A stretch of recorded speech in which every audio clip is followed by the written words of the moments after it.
I'm just getting everything set up. I'm using different software that I've never used before. So, um, oh, right. I need to do this.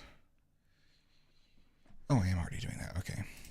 Hello, everyone. So, sorry about that. It was kind of a messy setup there. I've actually got to open the comments of the video on my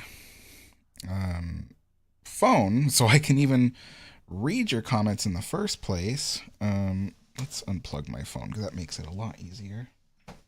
I got them open Um, too, just in case. oh, good, because I Yeah. might miss some questions, so I need you to keep an eye on that. Yeah, I'll leave it open. Um, and then where is, let's see, view channel. So today we're going to be answering some of your guys' burning questions about the Queen Mary, and we're going to talk about a few interesting items about the ship as well. And we're also going to be showing off our website, rmsQMwiki, because this is where you can learn all of that stuff. So hello, everyone. Hello, Emmett McAdams. Hello, Ozzy. Hello, Kevin. Oh my gosh, we got, let's see, Glamorous Titanic, Isaiah,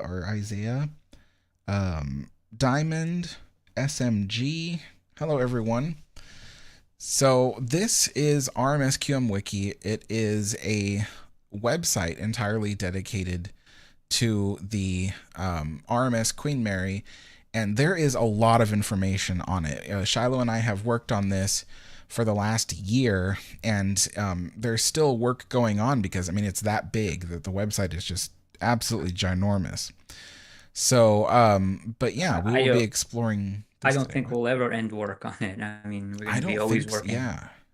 There's always new stuff to put on the Hmm. website. And so it's just been a constant thing. But anyway, if you guys have questions about the Queen Mary during this, ask away because what I can do is I can use the website to kind of show you. But anyway, when you get on the website, you have a main menu, and it's got these different images. And believe it or not, all six of these are links to these individual pages. So we got history, engineering, design. You can explore the decks. You can learn about the celebrities, and you can learn about the most recent updates to the ship. So there's a lot of stuff on there. Glamorous Titanic asks, "What are your thoughts on RMS Majestic?" I don't know much about it, honestly. I really don't. I'm sorry. Um,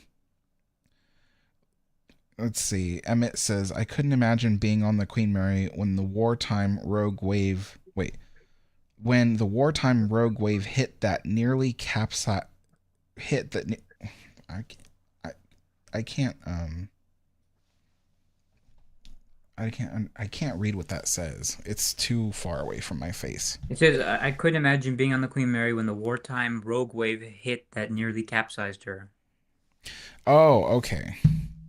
Um, yeah, that would have been totally insane. In fact, we can. We have some There's a little. images of that. Yeah.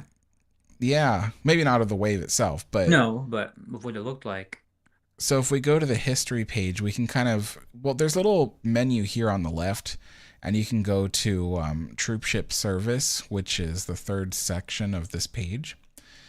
But if we scroll down, we can go down to troopship service, and then there's a little summary of the page of World War II. So that way, if you're looking for some quick information and you don't feel like just reading page after page of information, we have these little summaries before you even click on the page.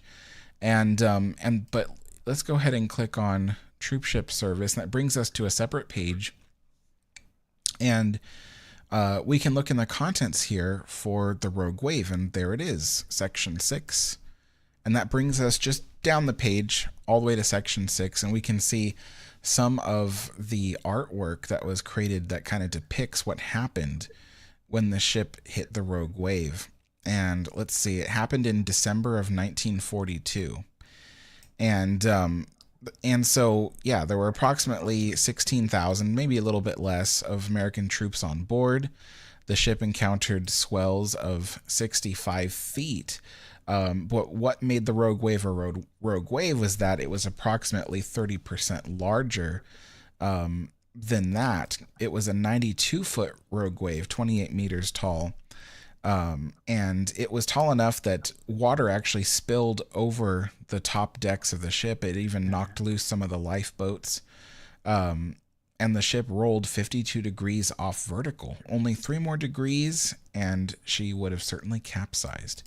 Now, the cool thing about this is that if you're doing research or something and you want to know where did we get this information, we have these little numbers that correlate to citations at the bottom of the page. So you can see we have 10 and 11 here. If we hit 10, it takes us to the bottom of the page and highlights the citation where you can learn where we found that information. And so there are 2 sources of information that talk about the rogue wave. And so that way you kind of know, where we got that. We don't just make stuff up. It's here. It's it can be learned from. So pretty interesting. Let's see what was the Queen Mary hull better than Normandy? I think you meant hull. Was it better than Normandy? We have a page on that too. Let's see. Actually, I need to go. At the bottom of every page is a navigation menu. And so to know about Queen Mary's hull design, we can go to the engineering page. And there's a section 2, the hull. And so I can actually read directly from this. I wrote this, so Yeah. While ships like SS Normandy were experimenting with relatively new design innovations of bulbous bows, the engineers at John Brown instead opted to use a more tried and true cruiser stern, which provided the higher attainable speeds that satisfied Cunard.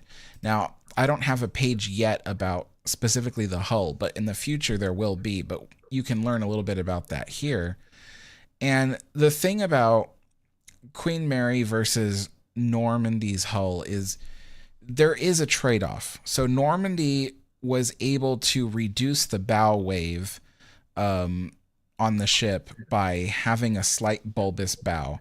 And let me tell you that the reason why ships today have enormous bulbous bows at the front is because that's the size it takes to be able to, properly reduce the bow wave. With SS Normandy, it was still very experimental bulbous bows. And so Normandy didn't have a bulbous bow large enough to match the size of the bow wave that was generated. She did have a bulbous bow. It did assist the ship, but it wasn't perfect. I just want people to know that. And because it was so experimental, like I said here, the engineers at John Brown decided that Queen Mary would get something more traditional that has been, tried and tested, and that was the cruiser stern. And a cruiser stern basically means that instead of like Titanic, for instance, which the propellers were located right beneath the end of the waterline of the ship, instead, for Queen Mary, the waterline of the ship would extend far beyond the propellers and kind of overhang. And what that did was when a ship or a boat or any kind of watercraft gets moving and is moving in water, as it starts to move, people will say this is due to hydrodynamic forces, or some people say it's due to just the, physical, like the physics of engines moving through water. But basically the end of the ship will kind of dig into the water. And so you get this effect where the bow of the ship is kind of raised up and the stern is dug into the water. And if you know anything about hydrodynamics, the more of the hull that is in the water, the more drag there is, which slows a ship down. And so to prevent the Queen Mary from kind of digging into the water the way Normandy would at the stern, they had the cruiser stern for Queen Mary, which extended the waterline and allowed Queen Mary to not sink as far into the water, which basically did the same thing as what Normandy did, which was Normandy reduced drag along the hull by having a slight bulbous bow. Queen Mary reduced drag along the hull by having a cruiser stern. And so when people ask me, what ship had a better hull, honestly, I don't think either one had a better hull than the other. That one had, one feature that helped with the front of the ship. Mm-hmm. The other had another feature that helped with the stern of the ship. So, I think if they both had a bulbous bow and a cruiser stern, they both would have been better off. Yeah. And it's from my understanding too that the cruiser stern, like on the Queen Mary, allows the stern to glide more.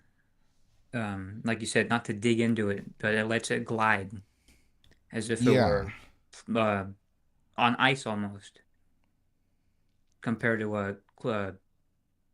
well, I mean, it depends on the fantail, but usually a clipper stern would do the opposite. Well, less of that effect, rather. Yeah. Glamorous Titanic says, if you're interested, I have some more detailed deck plans of the Queen Mary in a PDF.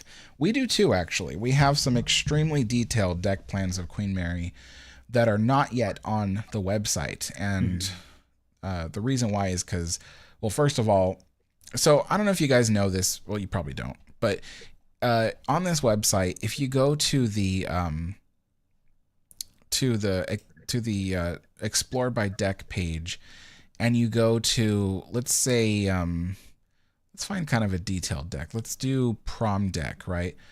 By the way, this deck page, it's laid out kind of like an elevator, call button. So you can actually scroll down to the deck you want, and you just click on the image, and it'll take you. So we're on prom deck, and these are the what I call the color-coded deck plans that we have. And if you click on them, it'll expand the view so you can get a larger view of it. And you can kind of zoom in, and you'll notice that these deck plans, they're not really all that detailed. But these aren't the only ones we own. We own much more detailed ones, but to colorize them like this will take even longer than it took to do these. So these would probably be easier on the eyes too. These, yeah, honestly, I believe that these are easier on the eyes. And for someone who's never really looked through deck plans before, this is much easier to understand. Well, and that's why we made them extremely simplified on the Explore by Deck page that you were just on a few minutes ago, or seconds ago rather, like this. Yes. The reason they're so, rudimentary and simplistic is because they're just easy to understand, easy to follow. Basically, that's it. Yeah. And there's certain areas of the website where we have shown some of the more detailed plans. I'm trying to find, because I'm pretty sure this page has it somewhere, but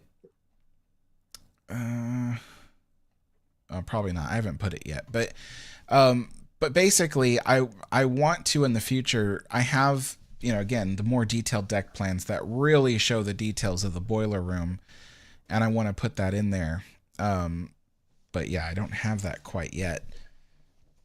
Let's see here.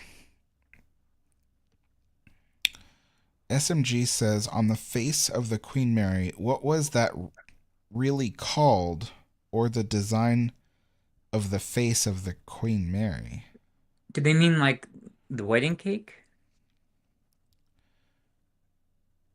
Like the forward superstructure, or? Yeah, I'm not sure what they mean by the face of Queen Mary. Unless he means the medallion of Queen Mary. Oh, that could be. Yeah. I don't know. And then SMG also asks, is it possible to make a hull design sharp enough to cut the waves without using a bulbous bow? Well, so a bulbous bow isn't designed to cut waves. A bulbous bow is designed to reduce the bow wave. And I know it sounds like, well, if a ship has a sharp enough bow, it can cut through the wave, creating no bow wave. But that's not how it works. A bow wave is actually produced from the entire ship itself. Mm-hmm. So if you can imagine, if you've ever gone swimming in a pool or something, when you watch someone or when you move through the pool, you might notice that there's this huge like bulb of water in front of you as you're moving through the water. And that's because your body is taking the place of that water. It's displaced water in order to be there. And as you move, more water has to move out of the way. And so when a ship goes through the ocean, the bow wave is not necessarily generated from having to push water aside so much as the fact that it's water trying to be displaced by the ship. And so no matter how sharp you make a bow, there's going to be a bow wave unless you find a way to cancel it out. And so what a bulbous bow does is they calculate using computers when they're designing a ship how big of a bow wave it would produce. And then they create an equally sized bulb at the bow of the ship. And so the idea is as what would be the bow wave goes over the bulb, it actually cancels out the height of the bow wave and actually flattens the water. So it's really interesting. But yeah, it's complex because it seems like a bow wave is generated from like maybe the ocean itself and you're trying to cut through the ocean, but in reality a bow wave is like the physical representation of the water that the ship is displacing, and you're trying to force your way through it, and you're carrying all that displacement with you as you're going. I mean, if you can imagine, like literally there's an equal amount of water that is being pushed aside as what the ship is taking place. And so you're not only pushing the ship through the water, you're pushing the water the ship is displacing through the water. Yeah, and that reduces efficiency. But yeah, exactly, which reduces efficiency. So it's interesting. There's another interesting feature of the website too, which you can see it in the thing. Up at the top of every single page, there is a search engine on the website. So let's say you don't know where something is. Let's say you're like, I want to learn about the emergency generators, but I don't know where they are because I don't see them. I'm on G deck here and I don't see them, right? So you can type in emergency generators or just generator, type enter, and then you'll see various references where the words generator or emergency has been used. And you can kind of check and, you're like, okay, well, power generation, okay, maybe, main page, maybe. But then you see B deck and right there, your words, emergency generator room. That's your selection. So you click that, takes you to B deck, and then you can look here, and there it is, number 9, emergency generator room. Takes you down to that part of the page, and you can learn about that. And everything on the website, all the images are high definition. So you can click on an image, and you can see everything up close. So this is the original 2 kerosene emergency generators and dynamos that would be kicked in as soon as the ship lost power, which to my knowledge it never did. But that's where they were, and you can see the room and everything. And then if we go back, there's an image of the individual engine just by itself. It was created by Parsons of all companies. Parsons is known for their turbine engines, but they did produce internal combustion engines. And then we can see an image of the current emergency generator for the hotel, and that's outside. Very different, huh? Very, very different, yeah. But somewhere inside that box is something that looks a little bit like this. That's true, yeah. I haven't done... So this is B deck, so we have the isolation ward. I haven't finished that yet, so that'll eventually come into the website. So if there's something that we don't have, you'll see a little coming soon sign. But for the most part, you'll see that there's a lot of stuff still here on the ship. So. Yeah. Uh, Ozzy says, does the Queen Mary have a potato room? Yes. So we can actually go to that. So let's go to, I already know where it is, but if you wanted to, you could type into the search engine potato room. But we can go down to, it is on C deck. So it's below our deck. And then if you check on the deck plans, because I don't have it here in the C deck page yet, but you can check the deck plan. And if we kind of go in there, the potato room, if I'm looking, here we go. Boop. Yep. Potatoes.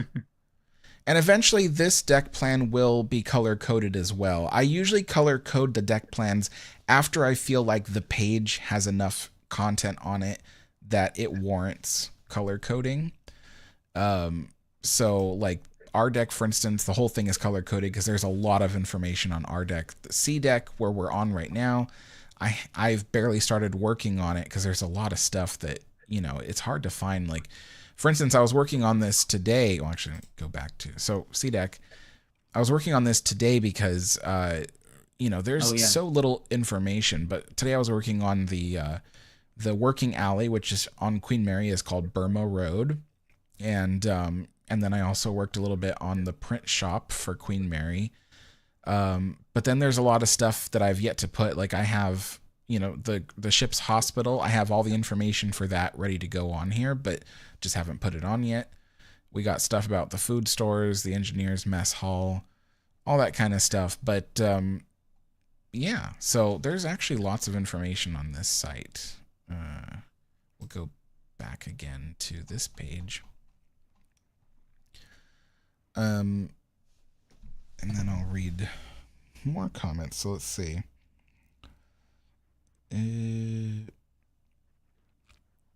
Hello, Mark.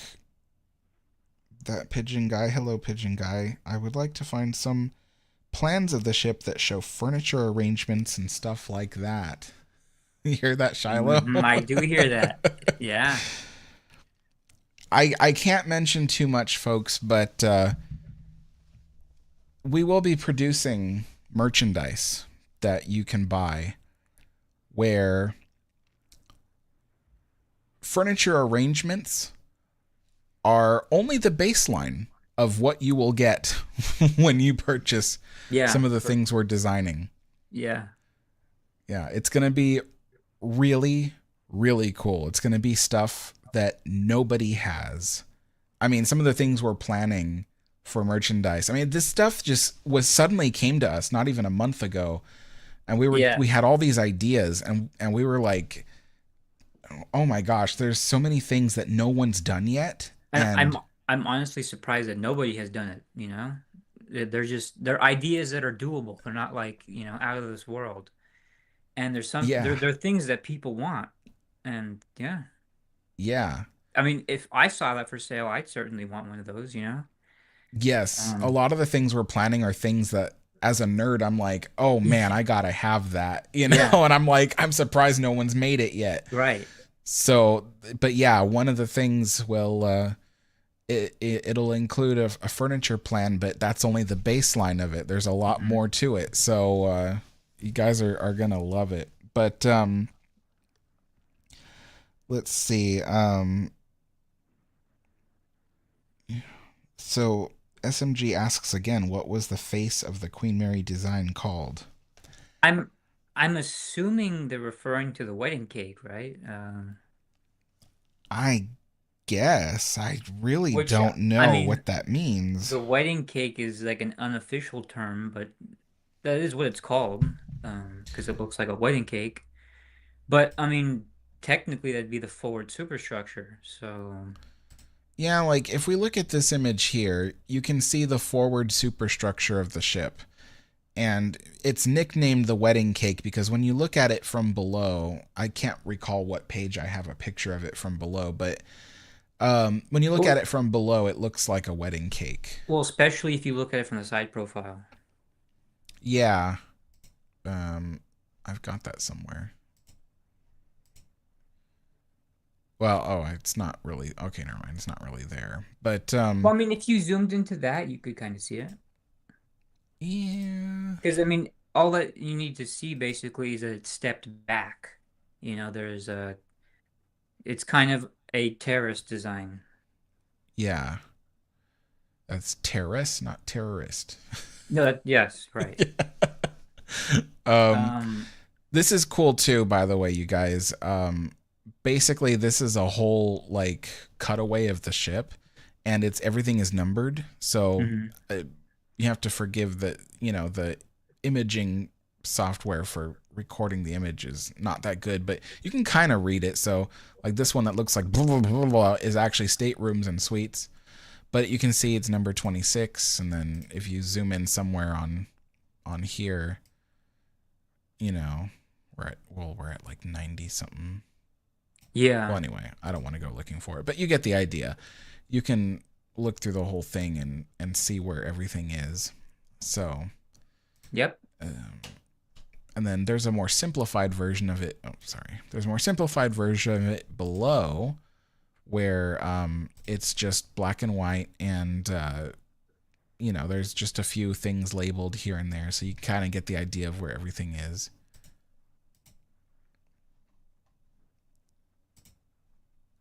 All right, so let's go back to main page.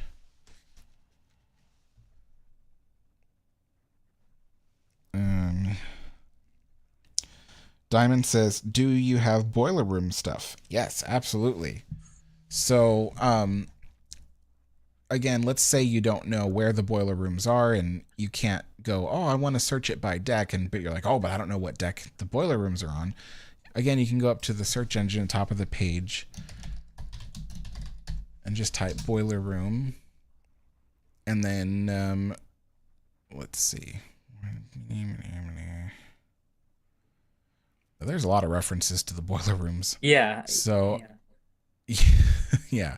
But basically, if you look at any one of these is a reference. It's a link to things, but it's on GDeck. And then first and foremost, at the top of the page, you can see a color-coded deck plan of GDeck, which shows you all the boiler rooms, turbo generator rooms, and the engine rooms as well, water softening plant. And then everything is listed here on the left, so you can see about the engineering spaces. There's even an important thing. It says here what's missing and why. And this section of the page talks about why the boiler rooms were gutted. What was the purpose? How much did it cost? All that kind of stuff. But then as you move on, you can learn about what was in these spaces, and you can see pictures. So I try to put at least one picture for every segment on the website, if not way more than that. But because sometimes there just aren't enough pictures of something. But Right. wherever I can, I put as many pictures as I can. So these are the Yarrow boilers. I think I skipped the Scotch boilers. Here we go. These are the Scotch boilers. These were in boiler room 1. Interesting fun fact is that Queen Mary was originally designed to have 27 double-ended Scotch boilers, but during construction, as things took time, they were able to secure a contract for 24 of those boilers to be Yarrow boilers, which were more efficient, but ironically, even though they are larger, they weighed less than Scotch boilers. And that also contributed to the ship's rolling issues. But yeah, and you can see there's a photo of them installing one of the Yarrow boilers. Yeah. Trying to think if I had anything else to say about that. I'll be working on the shaft alleys, propellers, and Yeah. all Yeah, that we just in got the a nice future. picture of the shaft alley too. I did, yeah. I was Mhm. really surprised about that because I was thinking to myself, I'd love to have a vintage picture of the shaft alley, but I don't have one. And then one pops up, and I'm like, there we Right. go. Yeah. Yep. So it's reasons like that, folks, that some of the pages aren't yet completed is because we want to show you guys something, and so we're often waiting for images to show up of that kind of thing. But this was actually kind of interesting. I was looking, so last night I went to what was it called? Encyclopedia Titanica. Hmm. Because I was wondering, do they have what we have where you can go to, where is it? like where you can go to Oh, decks and then right. scroll down and go to each deck and explore the ship deck by deck. They don't have that. Oh, They don't. So that was weird because I was looking for it. So because I right, was like, right. oh, well, I want to go like, let's say I want to go to, C deck on Titanic, and learn about what's on C deck. They don't have that, So then I'm like, okay, well, they have a search engine as well, just like we do. So I thought, okay, well, I'll type in another place, main lounge. I typed in main because one of the most popular places on the ship on Right. Titanic. So I typed in main lounge, nothing showed up. They don't have a page for that. Huh. And I thought that was so weird, because for us, doing this on the wiki was, it was just natural. It was like, well, we Well, have to yeah, I do mean, this. you would think that you would want to see what is on each deck. You want to dissect it piece by piece. Yeah. Um, yeah, that's surprising to me that they didn't do that.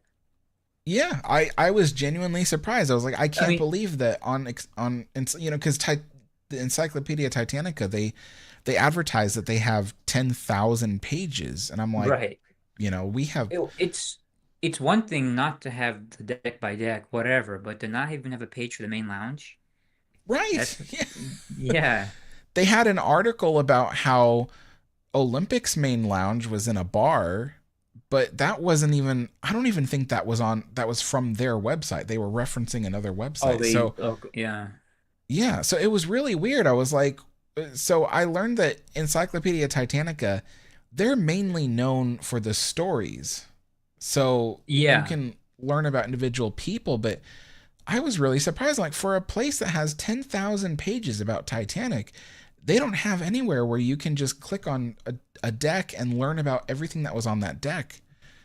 I was pretty surprised. Like Promenade deck on Queen Mary, we have this on the wiki Yeah. is you can click on the main hall and you can see the layout of the main hall and then you can scroll down and see historic images of it and then learn about it. Did you know that the cove lighting above, well, I call it cove lighting, but they have a special word for it. They have cornice lamps. So there were 524 cornice lamps. Hmm. Part of me wishes that they had just put 10 more so they'd have 534. I know, huh? Yeah, They were so close. they were. But yeah, so you can learn about that stuff. Oh, here's something interesting. So there's information on this website that honestly is difficult to find anywhere else. You guys have probably heard that Queen Mary, the main hall and everything used to have corkoid floors. You've probably heard that word a lot, corkoid.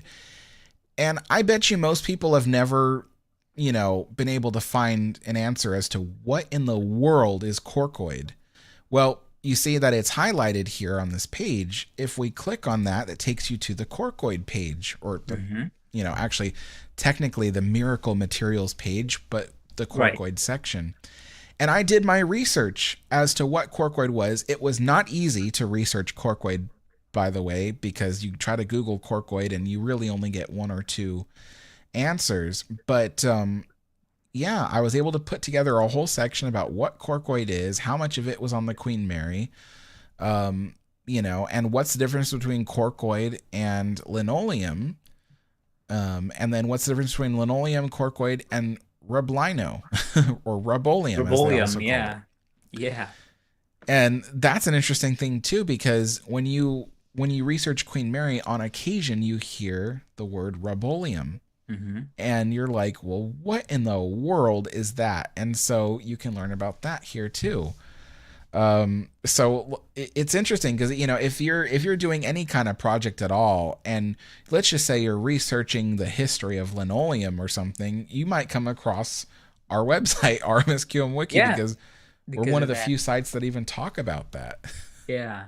Yeah, and that's another thing that's surprising. Yeah.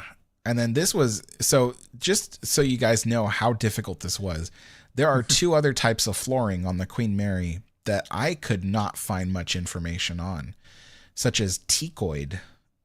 I was like, what in the world is teakoid? And you can see I've even had to mention that little information is available about teakoid. And then I can't even pronounce this, Vichy deck covering. This is interesting because you can actually still see the Vichy deck covering. So if you go to places like the isolation ward on the Queen Mary, you might notice that as you're walking up to the isolation ward, there are red steel decks, right? Well, the red is not a paint. It's actually a type of floor covering that is poured directly onto the steel. And Like it's what's that? Like resin almost, huh? it kinda, yeah. I'm Hmm. not actually fully sure what it is, but it starts off as a liquid and you can pour it, and as it sets, it solidifies and Yeah. becomes a lot like linoleum when it's set. Um, but it is pretty much, when it's originally laid down, it's almost impenetrable. It's almost indestructible. Yeah, Um, yeah. the only thing so far that has destroyed it is age, honestly, Hmm. because as it ages, it gets weaker. But when it's originally laid down, it's virtually indestructible, which is why the Vichy deck was only put in crew areas and stuff, or areas where heavy Yeah. machinery will be moved. Well, and you'd be, the hotel staff would be moving luggage around. They'd be moving carts of linen around. You want that durability in those kinds of spaces. Yeah. And so this page, you can also learn about the Ternal plywood, which was the Hmm. fire resisting plywood the ship was made of. You can learn about Roanoid, which we talk about Bakelite a lot on the ship, and a type of Bakelite, or a specific brand, is Roanoid that they use all over the ship. And you can learn about that. And, the ship was supplied with 100,000 pieces of Roanoid. 100,000 pieces. Hmm. Um, but yeah, so there's interesting stuff like that. And then if you watched the the podcast yesterday, there was a question that was given to the audience. I don't know if any of you guys saw it. I don't know if should I reveal the answer to that now, because I've already put it I on the. mean, if you feel like you should, I mean, I just think it's interesting. yeah, I mean, it adds to what we're doing right now. So yeah. So if we go to the interior design of Queen Mary page, we can scroll down to woods and natural materials. And this is kind of the answer to the question I posed to the audience yesterday for our podcast. And the question was, how many linear feet of decorative wood veneers are there on the Queen Mary? So not square feet, but how many linear feet? Because square feet is not actually very descriptive as to how much wood is on the ship. You don't really, Right. you can't picture it. But basically, um, there is over 1.25 million linear feet of rare and exotic wood veneers on the Queen Mary. 1.25 million. That means that you could lay those wood panels end to end all the way in, and it would be like 1.25 million linear feet. It's unbelievable. It is. And it talks about how they had to do that. They had to use veneers because you can't just chop down a whole forest to use solid hardwood for all of that. So they used Hmm. a combination of the Ternal plywood, which we learned about on the last page. And then this is a picture of literally the actual Yeah. trees, the actual logs that were milled and sliced into very thin veneers for the Queen Mary. So it's just interesting to think that these woods right Or here what in this or what we photo see. are what we see on the ship today. Yeah. So pretty cool. Another interesting thing is you often hear about the 56 different types of rare and exotic woods on the ship. Hmm. I looked this up. You cannot find anywhere a full list of all 56 different types of wood. Yes, you can find huge lists with up to, some cases 37 different types, some cases, 20 different types. But I had to look at all of the resources available that documented what woods were on the ship, and I cross-referenced them, and I found all 56 different types of wood. So rmsQMwiki is the only website where you can see all of the wood that was put on the Queen Mary. I just had an idea. We should have all the names linked, and then we should put an image of what the veneer looks like. Well, some of them don't have an image. Well, of the ones we can find at least. Yeah, that much we can do, but there are some where they're so extinct. I could find, the exact one and then take a picture of it and have what it looks like. Because I know the observation bar has a lot of extinct woods.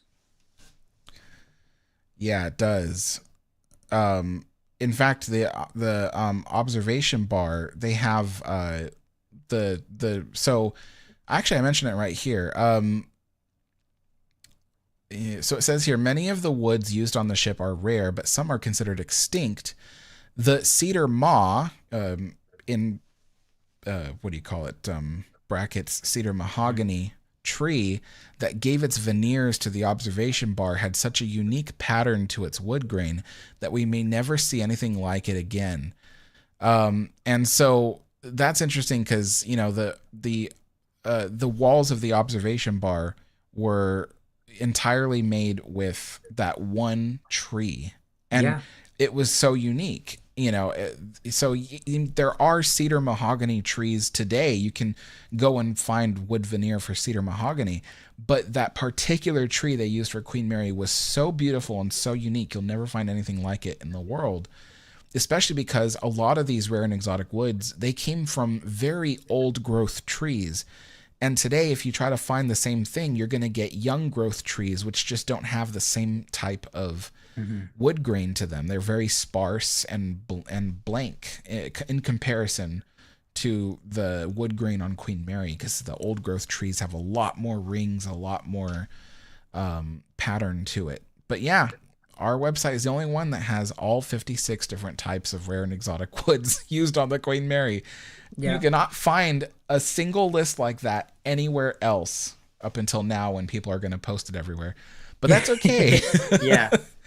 That's okay, because our website is designed not to make us a profit or to make us popular. It's designed so that way you guys have free access to this information, and you can repost it and put it anywhere. We have people that currently repost stuff from our site.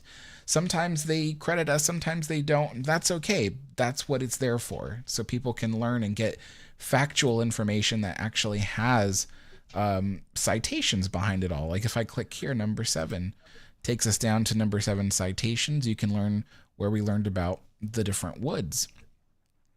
And so, yeah.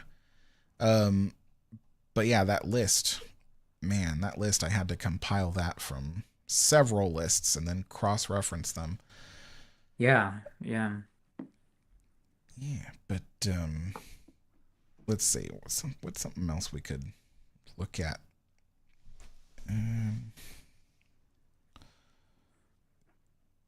Chris says the level of dedication to this is great to see. Well done. Oh, thank you so much. We've gone through great lengths to put a lot of detail in this. Yeah. Let's see here. I'm going to go back a little bit.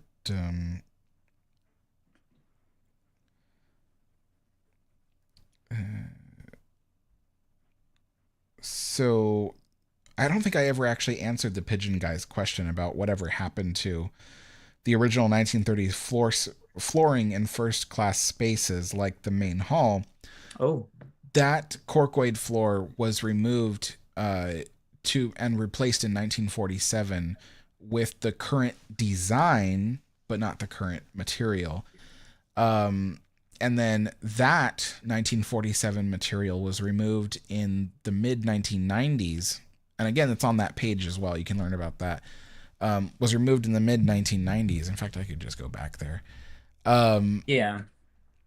And oh, by the way, this is also a list of Mm. all 35 artists. They tell you, you learn everywhere. There's 35 artists that contributed to the Queen Mary. Nobody has a full list of all the artists who contributed to the Queen Mary. They only have partial lists. I mean, even the this is the shipbuilder book, that lists basically how the Queen Mary was constructed. They do not have a full list of all the artists. Yeah. So I did my research and I found all 35 artists that contributed to the ship, and they're all listed here. I need to put links next to each of their names to the different artworks that they did. And a photo of them if we can get it. And a photo of them. Yeah. Because the only photo I have currently is Doris Sinkeisen. I You can have see her. I have pictures of Wadsworth, Edward Wadsworth, painting the paintings that are in the smoking room. Oh, nice. Hmm. Yeah, we definitely got to put all that stuff together. But back to the main hall. So let's go promenade deck, main hall. And you can see these are the original corkoid floors. They were removed in 1947 for these new lighter color floors, the same design that we see today on the ship. And then those were removed in the mid 90s. I have that here. You can see this is what it looked like just, maybe just a couple of years prior to removal. The floors had turned this awful yellow color because the lacquer on the floors that made it shiny had aged and turned yellow, and then it also was just dirty as well. Well, So you would I see, remember the corner of some panels are popping up like this. You'd step on it and it would flex like a spring. yeah. And that's because underneath this was the 1947 floors. They didn't remove Yeah. them in the mid 90s. They just laid the new floor over it, and that created the problem of, you can actually see it in the picture how warped the floors Yeah. are. Yeah. And so this is the new floors in the main hall. So the 1947 floors were not corkoid. The 47 floors were linoleum, but the ones that they replaced them with 2 years ago, they're also linoleum. So it's the same material as the 47 design, and it's the same literal art Pattern. design as the 47. Yeah, same pattern as the 47 design. So you can actually see that here. Again, we have all high definition pictures, so that way you guys aren't using a magnifying glass. Like there's some Facebook pages or websites and stuff like that where you find a really cool image and you're looking at it through a magnifying glass trying to see what is in the image. Yeah. And we've gone and restored a lot of the images to make them super high definition. Like actually this one of the elevator, this was one of those images where even with a magnifying glass, the image was so badly distorted, you really couldn't tell the details. Even the details of the marble, the marbled pattern at the bottom where the floor is, you couldn't really tell that there was a marble pattern there, but there was in real life. So, being able to restore a lot of these images to get back that detail, even the wood grain, it was the wood grain,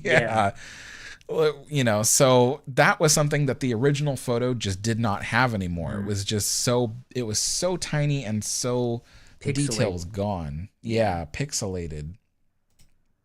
So all of our images on our site are super high definition. But yeah, this one here is one of my favorites. It's of the main hall, looking at the medallion of Her Majesty Queen Mary.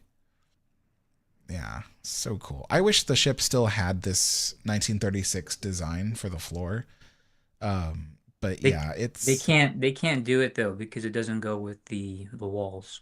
Yeah, because the current walls have the 47 design, so the two wouldn't go together. Yeah, but which is why they did that. Yeah, And in fact, we were actually talking about this the other day. What we were talking about why the ship appears so much brighter in the old photos Mm-hmm. than it does in real life, and that's because you can actually see the shadow being cast on this pillar. Yeah, yeah. Just to take these photos, they had to flood the room with light just to take the photos. But otherwise, the room would have been very dim. And especially with these dark floors and the dark paneling, it was so dark in here. That's why Cunard changed it in 1947, because they were like, this room is so dark, we need to brighten it up. Yeah. And plus, the ship already had so much wood paneling that they thought, we need to create some spaces that don't have as much wood paneling. Create some contrast, yeah. Yeah. So that's the reason why they changed it, in case anybody's wondering. But yeah, so let's see what else we can answer. What do I like with the Queen? Uh, that is a complex answer to that question. There's so much I like about the Queen Mary, but I suppose if I was to try to boil it down to a simple answer, it would be I love the fact that there is a physical and existing history to the ship. You can read stuff all you want, but there's nothing quite like being able to reach out and touch it, Mm-hmm. you know? And so it's amazing that, the Queen Mary still exists and we can still explore the ship to this day. Um, let's see.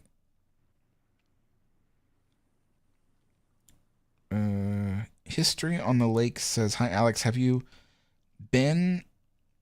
How have you been? And seen you last podcast. Have you heard anything on the third funnel? And is the second class pool still on board?" Well, I barely posted the podcast yesterday. There's no new information about what's going to happen to the funnel. Um, but the second class pool doesn't exist on the Queen Mary anymore. I wondered if I put that page on there. Let's see. I think we did, right? I'm pretty sure we did. So let's go to explore by deck. And the new museum is down on D deck. Again, if you don't know where any of this is, you can always type into the search engine. Well, that's D deck. So let's see. So this is the second class pool. It's located on E deck, formerly F deck. And you can see concept art and two different pictures of the second class pool. Again, all high definition. And then you can learn about the pool, what it's made from, who designed the artwork in the pool room, and then what happened to the pool when the ship became a museum. And essentially they ripped out the pool. So you can kind of see that this picture I'm going to show you guys is 3 different decks on the Queen Mary. So they've cut a hole into it. But this middle deck here is where the surface of the pool was. Mm-hmm. And it extended down into this bottom area. And this cut into the floor is where like some of the draining plumbing and stuff was. I won't say filtering equipment because the water softening plant did the filtering. But this those is where pipes there though those are the drains. Yeah, you can actually see this drain here. Yeah, exactly. Yeah, yeah. Yeah, and then they cut through the ceiling above the pool room into the deck above, and again, I always try to dispel this rumor with people. Just because they cut huge holes in the ship doesn't mean that they left it that way.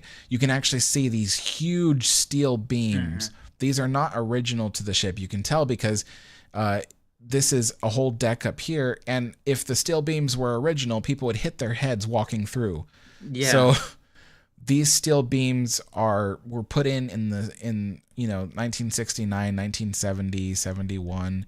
And you can still see them in the exhibit hall. Yeah, you can still see them in the exhibit hall, and they support all the upper decks of the ship. And they're really, really huge, strong beams. So the ship is not in danger of collapsing because they cut these huge openings in the ship or anything like that. It's one of the biggest rumors I've had to dispel over the years. but yeah, you can also learn about the gymnasium. The second class gymnasium was on this deck, and you rarely hear information about that. But on here, you Mhm. can see I have a list of all the stuff that was in the gymnasium. Right, yeah. So, and then this is also the same deck as the steering gear room, so you can learn about the steering gear. And you can see this page shares a page with F deck because I'm like, why create two separate pages? But yeah, F deck doesn't have much on it because literally it was just storage spaces like for linens and stuff. So there's only a little paragraph about it. I figure why create a whole separate page for that? But Yeah. um, hello Skips Happy Hour. Hello Roxanne. Um, SMG asks, will there be another ocean liner after Queen Mary 2? I hope there is. I think there's a good chance that there will be, but there's no official word on it. I think they're going to try to keep the Queen Mary 2 going as long as possible, so that way they don't have to build another one. Right. Yeah. um, Pigeon Guy says, I wish I could go back in time and see all the different rooms and interior spaces. I love Queen Mary's interior design. I'm absolutely in love with all the different woods. Makes me feel all warm and cozy. That's exactly the reason why they put all those woods on the Queen Mary, is to make you feel warm and cozy. And People often say like, oh, Queen Mary didn't have the same glitz and glamour that Normandy had. And it's like, mm, well, no, Normandy was meant to be like a floating palace, with its glittering crystal and gold and all that. But real Queen gold Mary too. was, Real 24 karat gold and stuff like yeah, handrails and yeah. and marble. They had real Yeah, marble. real marble. But Queen Hmm. Mary was meant to be elegant but cozy, really cozy. And that's why people ended up In inviting. inviting. Yeah. What was I gonna? Oh yeah. Uh, we can go. So this is Promenade Deck, and one of the coolest spaces on Promenade Deck that I like is the Starboard Hmm. Gallery. This is a space that was removed. Well, actually, I'm like, why am I trying to guess? The information's right here. Um, I have such a habit of trying to like remember things. I'm like, well, that's why I have this website. I don't have to try to remember. Um, let's see. Well, they did it in 47 for the theater. 47. Yeah, Yeah. I just read that. Oh yeah, Shiloh has the sign for Yeah. to the cinema, so we put that in there. But yeah, so they removed the Starboard Gallery in 1947 to put in the first class cinema, which I think I just think the screen is just ridiculously far away. And I mean, it is, but interestingly, so that's the 47 version because you can still see the double doors in that picture to go out yeah, to the main lounge. We haven't put them in here yet, but we have them. There's photos that they actually expanded. Oh, yeah, it's right there, actually. Never mind. The yeah, color one. Yeah, they actually expanded the screen, so they took out the doors. And they even expanded the seating arrangement that goes up to the bulkhead. But I agree with you. Even though it's a little larger, it is pretty small. yeah. And you can also see we have a layout of the room as well, Hmm. so you can see where the projectionist room was, That's and that's the second version of the room. yeah, this is the yeah, because the original Now, version is now that I'm looking at it, so you see the hallway that goes in from the lounge. yeah. Other Wait, way. Yeah, that way. So they didn't just fill in that space. They kind of left like an indent in there. yeah. I wonder what they could have used it as a coat room or something. Or maybe that there's a door there that's an access way behind the stage. Oh yeah, actually that could be it. Yeah. There could have been a door there.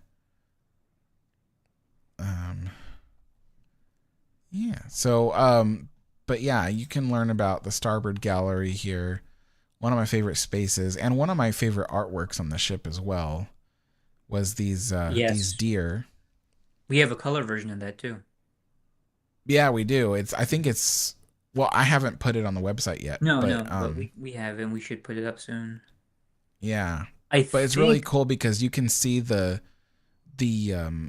Macore yeah, wood on the walls is like, holy moly, because it looks just like stripes, like yeah.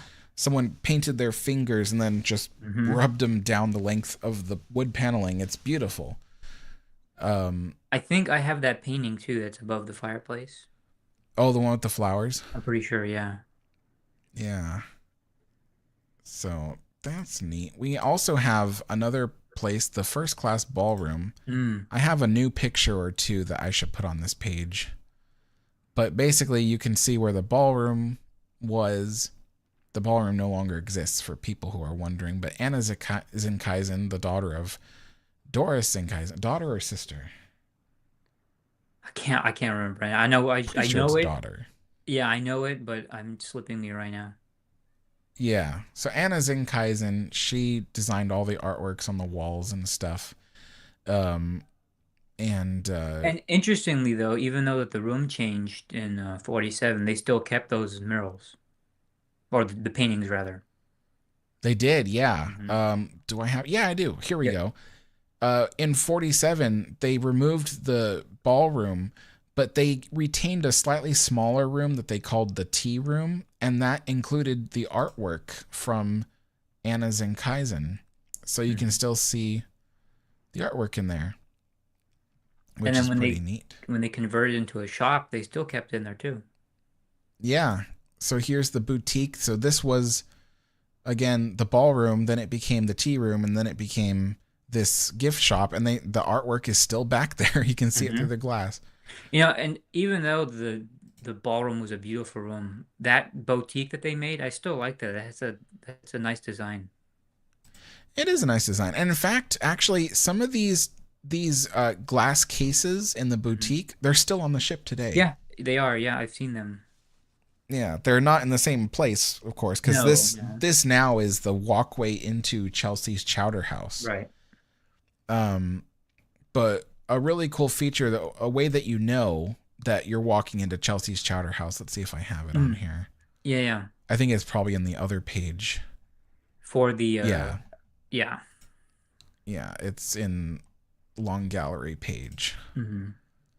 But let's scroll down.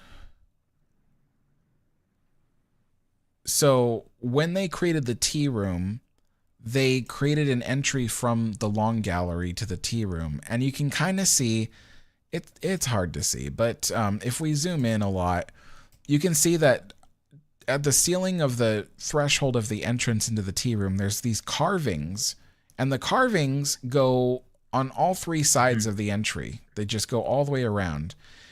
And even to this day, when you go to eat at the Chelsea's Chowder House restaurant, halfway down the hallway, you will see the carvings along. I don't have it on here. I have an up close image that I took. I can put it on there later.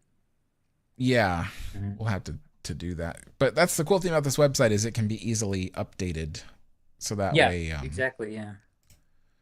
that way there's always stuff to see.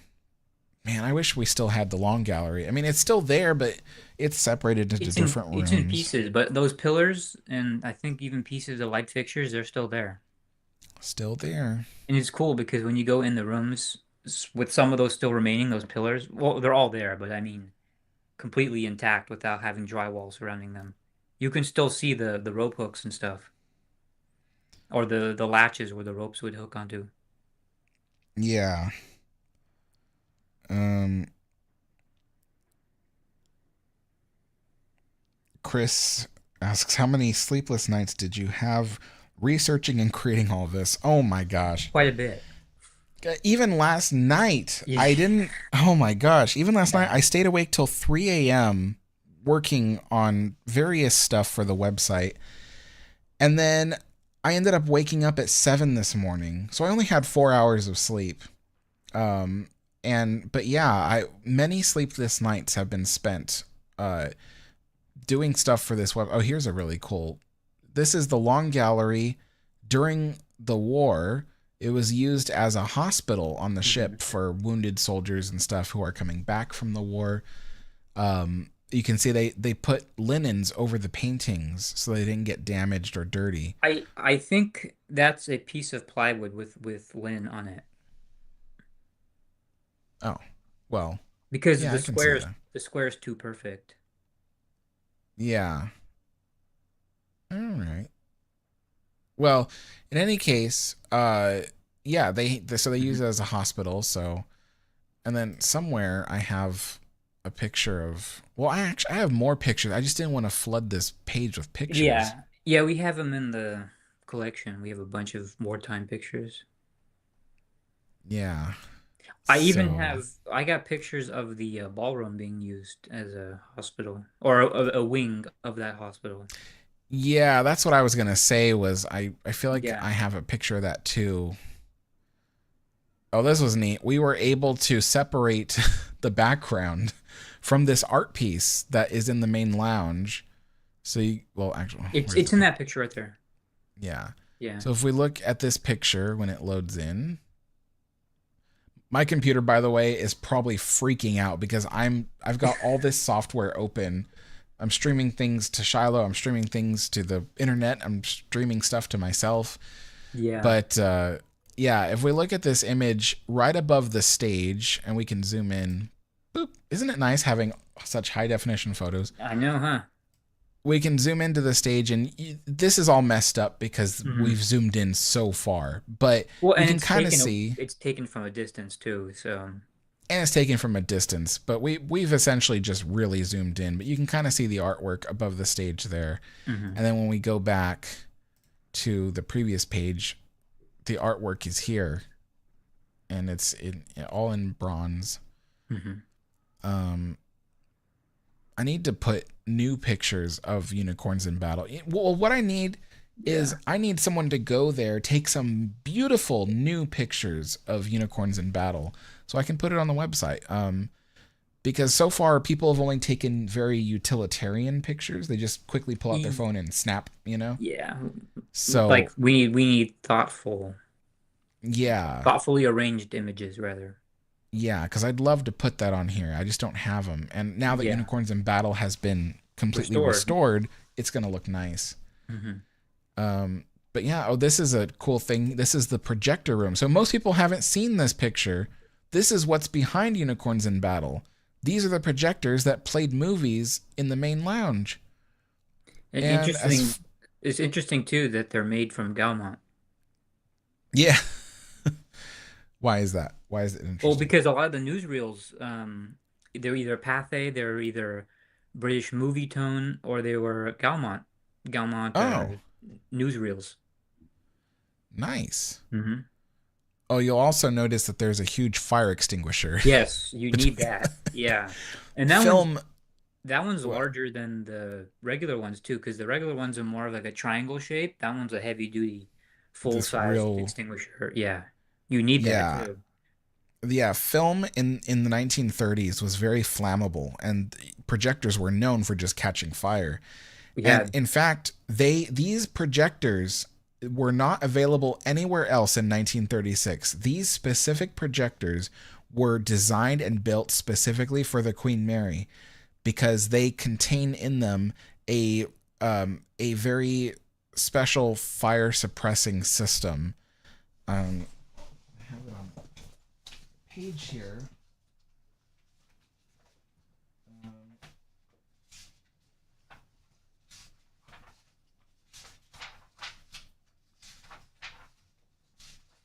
I'll find it. I'm getting close.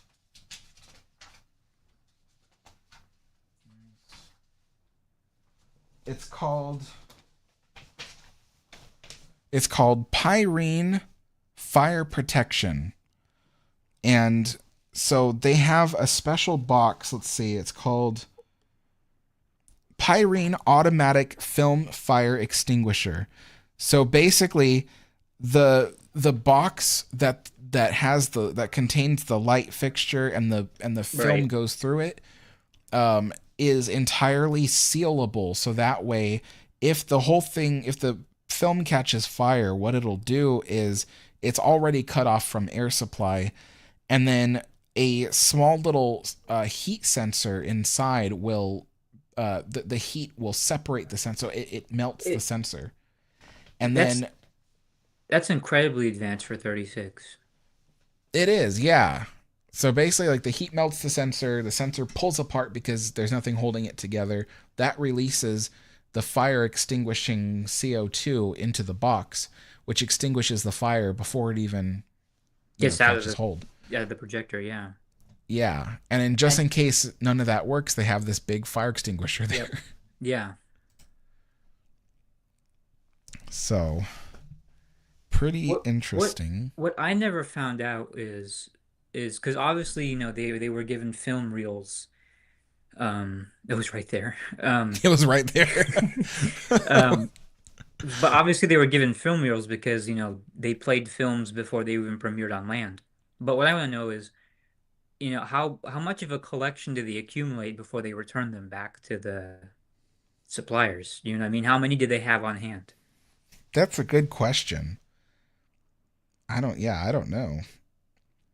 Um, Dino DeSantis says on the rmsQMwiki site, can you add video tours of the Queen Mary rooms? It would bring the ship to life.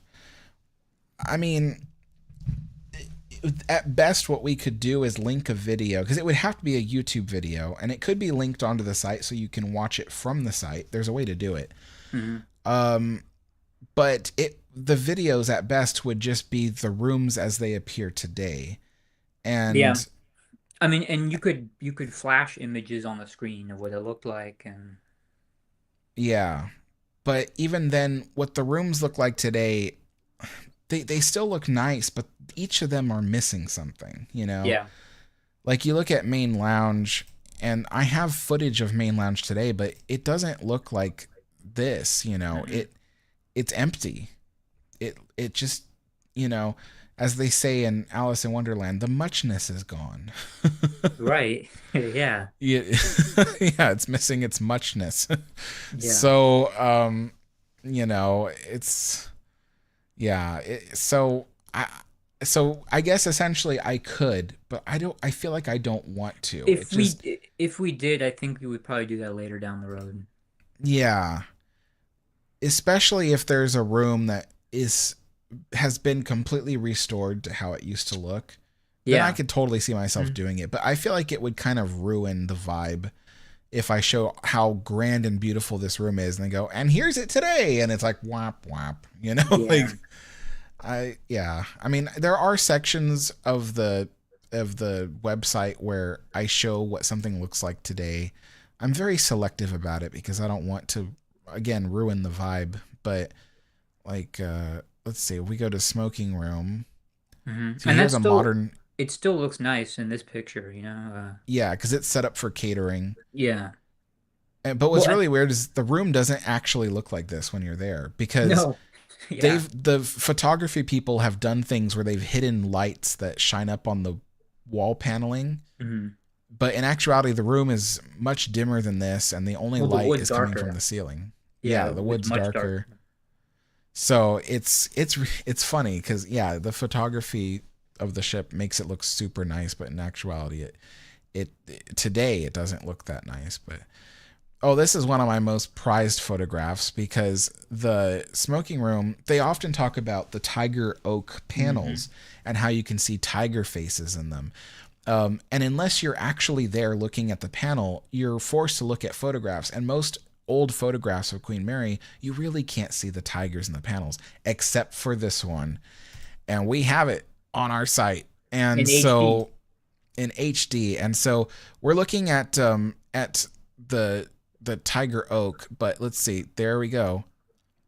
Right there, center of your screen. Yep. There's a tiger face. There's the eyes, so two eyes, the nose, the The chin, mouth. the Yeah. ears. You Hmm. know, There's and more too. there's more of them. They're all over, Yeah. and some of them are kaleidoscopic. So like this is one of those kaleidoscopic things. It's a little pattern, just triangles. And there's more. Let's see if I can find. I'm sure there's another one over here that I can see because I actually saw it earlier before I clicked on the image. There's one right. Did you already point that one out? I only pointed the one. No, that one right there. Left or right? Uh, it's on the. Well, I guess it's not. No, that's not one. It's on the right. Oh, there's one up Oh, here. and further down too. Oh yeah, there it is. Hmm. Okay, let me scroll But down. I thought I saw one on the left, but it's like Two incomplete. eyes, a Hmm. nose, sharper ears than the other one. Yeah. I mean, So there's kind of a face on the left side, further up. yeah, there is kind of a face up there. It's hard to tell, but It's the, distorted, but yeah. So there's two different kinds of tiger oak here, believe it or not. hmm. So the tiger oak that has the faces on it is on these panels, and the wood naturally grows that way. I mean, Hmm. granted, they have sliced it up and put two panels together. So in Right. actuality, the way it grows in real life is half the face of the tiger, but then they slice it and then they flip it on itself and open it like a butterfly, and then Hmm. you get a whole face of a tiger. But the other tiger oak is the long stripes. And so these two panels here that make up the corner of the room, if you look very closely at them, in this picture, not so much, but in real life, if you look at them, they look like tiger stripes. Yeah. So they go together. And Yeah. yeah, so that's why they put those two different woods together, is because they look so much like it. Um, but Uh, yeah, so Interesting to note too, because this is a very early 1936 photograph. mhm. Later, was it in the, yeah, it was in the 30s that they replaced these, or the cylindrical columns are still there, but they put a square casing around them. They did, and we have a picture of it too. Yeah. On the website. So it's just like what Shiloh said. You see these two columns that hold up the ceiling of the room. They're round, right? Well, when they end, so right above this is, well, the next level up, literally where this light fixture is veranda grill, Yeah. and then there's a dome that goes through veranda grill to make up for the space in the dome of the smoking room. But then above that dome, in 1937, they ended up installing officers' quarters. So they added a whole extra deck above Veranda Grill, which today the officers' quarters is Sir Winston's. Hmm. But to account for supporting the weight of the new officers' quarters, they had to adjust the pillars in the room to support it. So I have a picture here somewhere. Oh, It's come on. it's right. No, it's not there. Yeah, not No, that but you one. can see it in this one right here. This one? Yeah. Yeah, this one you can. But it's not apparent, but so you see the columns are square, but on if you were to walk to the other side of the column, it's round on that side. Yeah. Right, right. So it's really weird because you walk into the room through a doorway and you're like, oh, there's these round columns, and then you go to the other side and it's square, and that's because it's supporting more weight. So they never actually made the whole column square; just half of it is square. I kind of Um, like that too. it's interesting. It makes it very unique. Yeah. Um, but I have a picture of that somewhere Yeah, where you can see the back side of it. But we have it in the collection, but because I think it's there's because I think it's because the original picture was just so bad that even when we try to restore it, it just didn't look that good. But yeah. oh, here's another super high definition photo. Yeah, that one came out great. Yeah, and let's see the This is the other side of the room now, so we're facing forward. so Yeah. this is a much more high definition image of the tiger face, but you can see the two eyes, the bridge, the nose, the mouth, and the ears are up here. But yeah, you can see tiger faces. Almost looks like a fox, huh? Yeah, at times, yeah. This is so you can see this is it's the same tree. Mm-hmm. So here's the one we were just looking at, round eyes, right? But then I go to the one above it, flat eyes, like they're closed. Like Yeah. the eyes are closed. Same tree, just a different slice of it. So pretty cool. It's one of my favorite the little magic tricks the Queen And Mary you has. gotta love the carpet too. Oh, that carpet, yeah. That's amazing. It's a nice style. Yeah. Um, let's see. Matthew Mahoney says, "What happened to the artwork from the ballroom? Completely torn out, replaced. I don't believe it exists anymore, I don't, unfortunately." yeah, the Anna Zinkeisen paintings, I don't know where they went, but in terms of like the stuff pre-war, like all the balustrades and all that stuff, I have no idea what happened to that either. Mm-mm. Um, let's see. Pigeon Guy says, "What color was the carpet in the first class main lounge?" I always thought it was red, but I saw a picture. The lounge is so it changed. So Yeah. let's see if I have that on here. I don't know if I do, you guys, but we'll see if I do. That's garden lounge, long gallery, main lounge. Here we go. Um, It's so in that concept art right there. yeah, so this concept art was it's kind of confusing. I'm going to take them back to the beginning. Um, so oh come on, please, I No, have it those somewhere. are all post-war. Yeah, they are. I thought I had a concept art from pre-war on here, but I don't. Well, Anyway, that's it right there, but no, it's not. The original concept art for this room had the no, pink carpet. yeah, but that's the post-war carpet.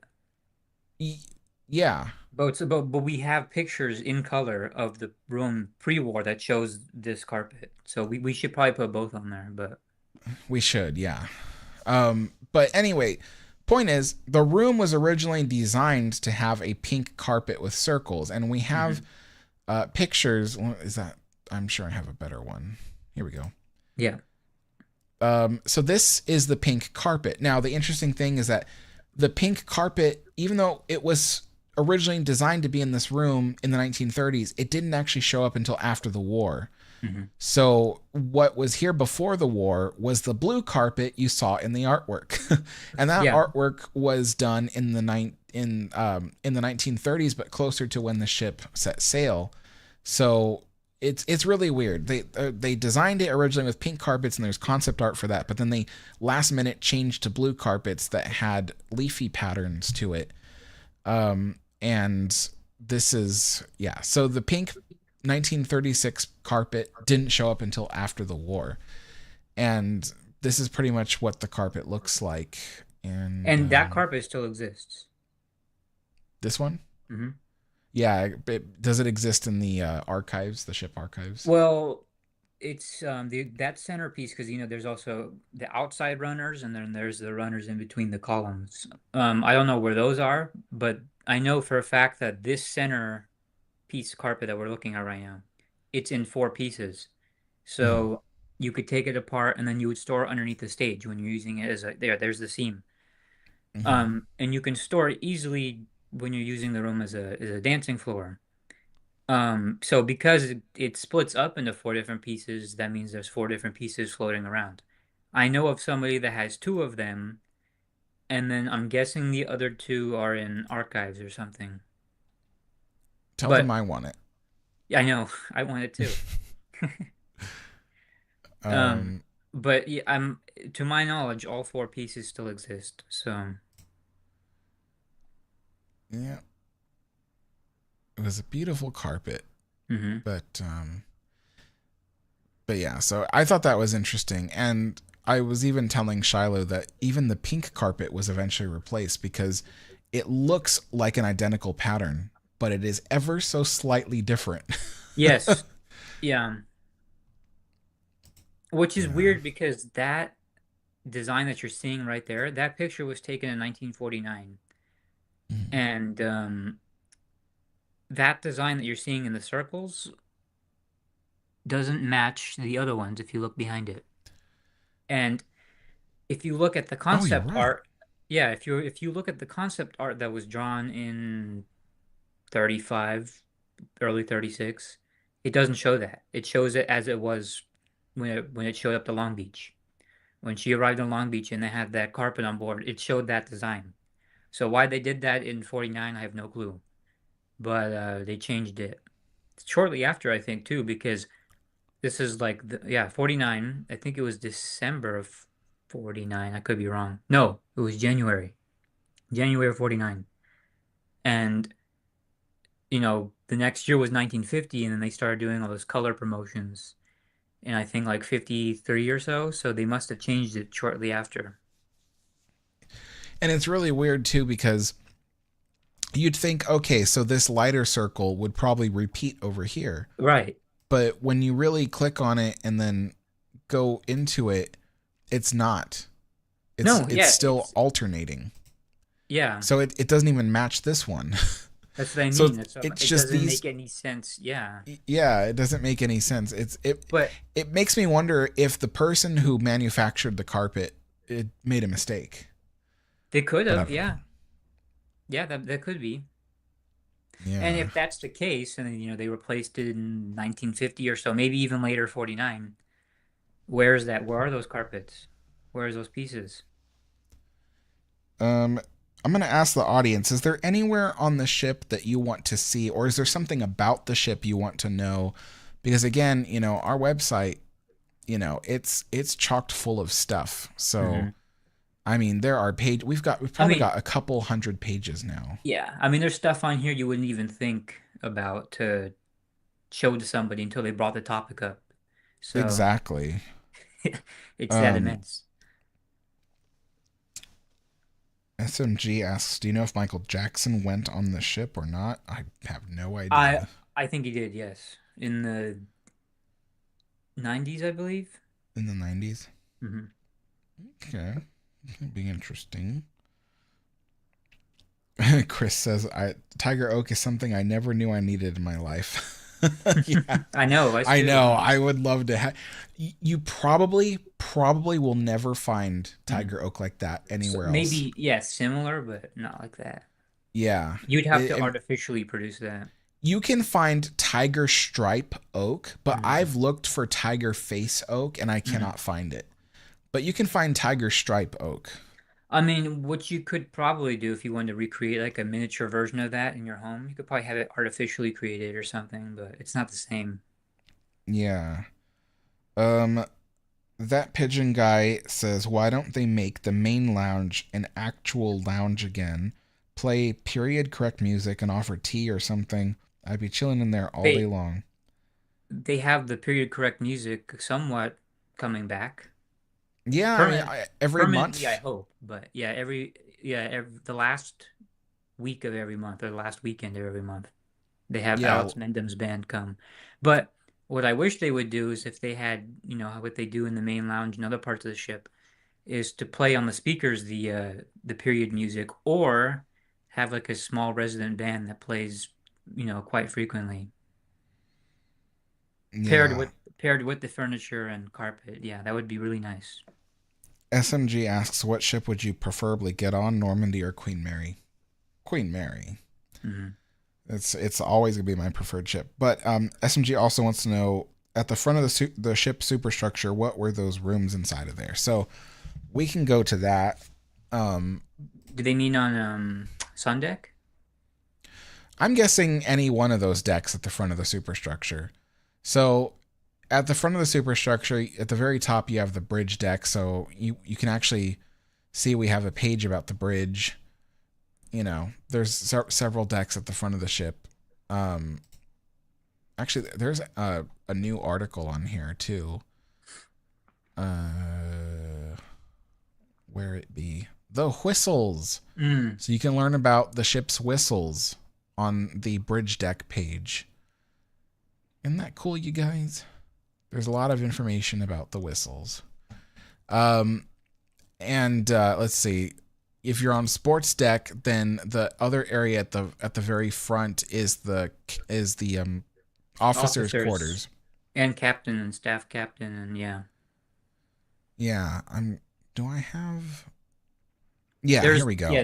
There's the Officers' captain's quarters. stateroom. Yeah. Yeah. So we actually have a section on the website about the officers' quarters, so you can learn about that too.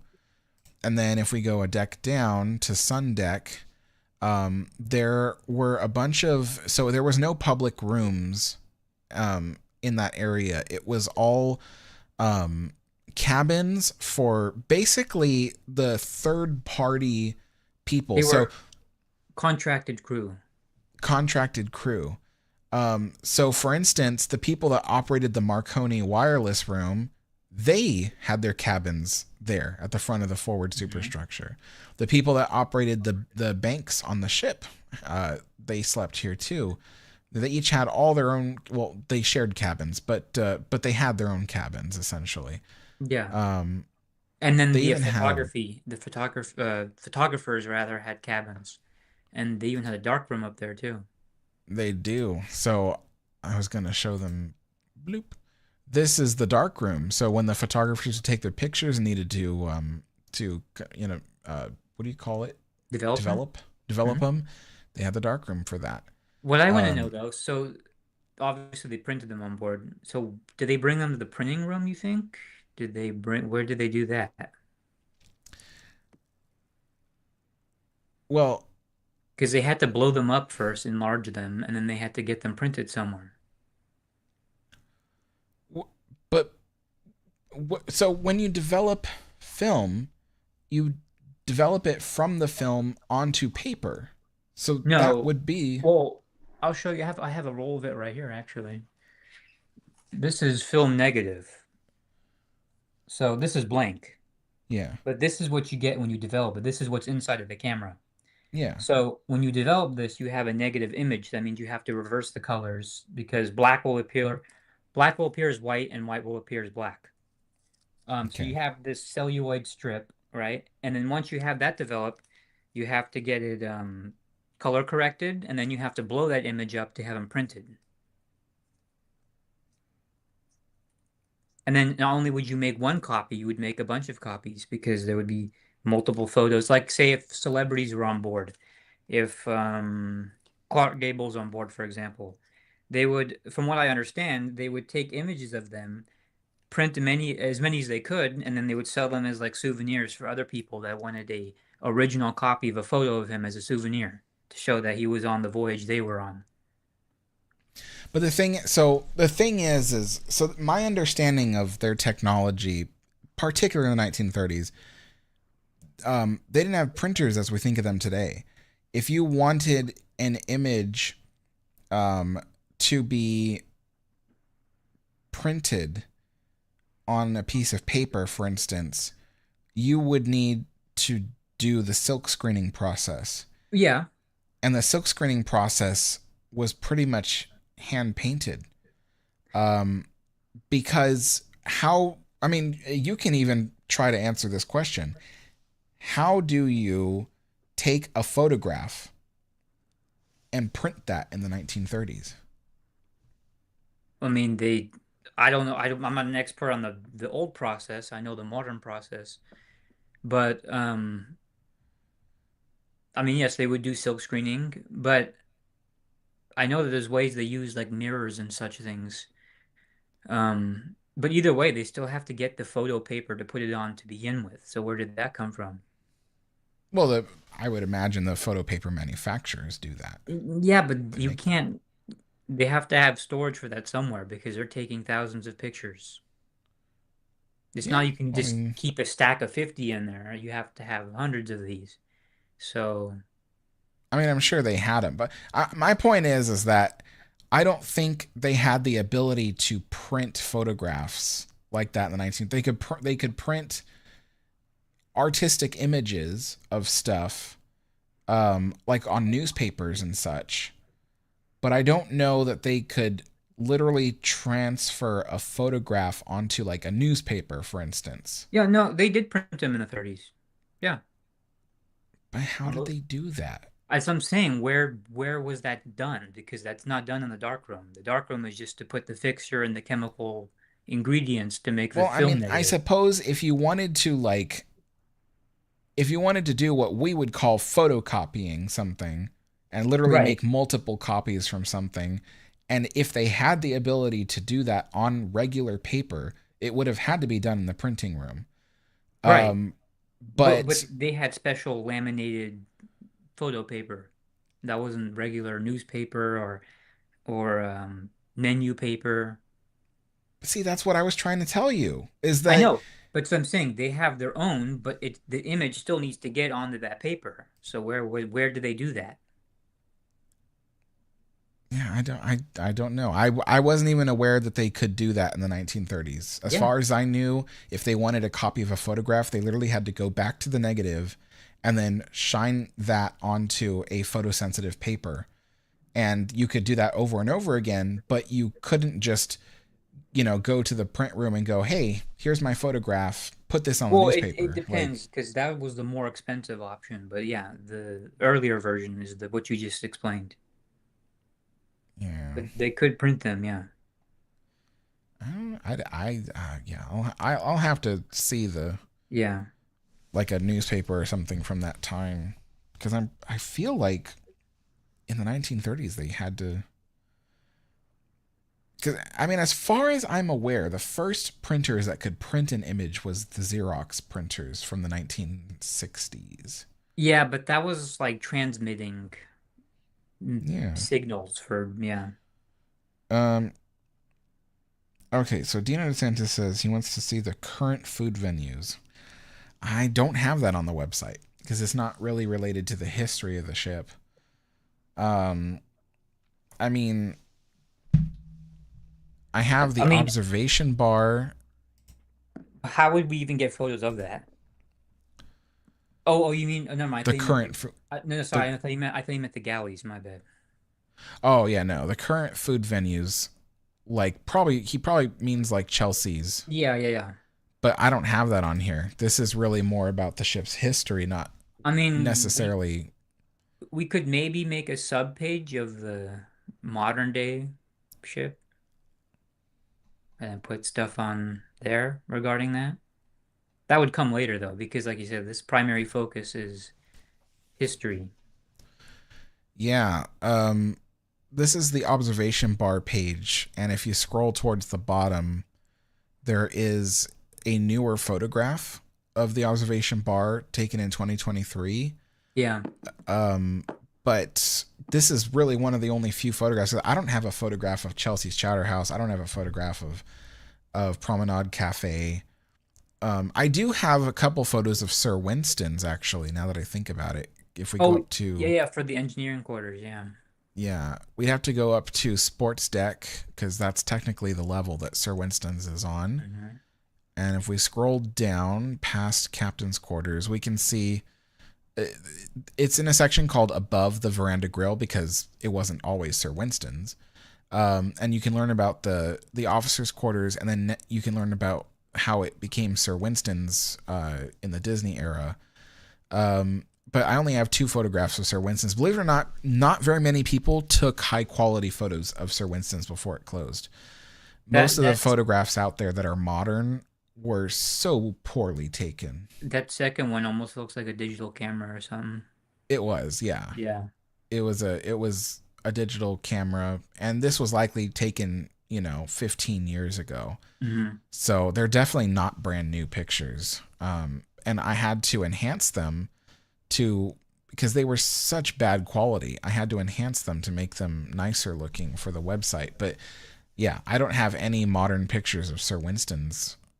People just didn't take very good pictures of it. Right. So, let's see.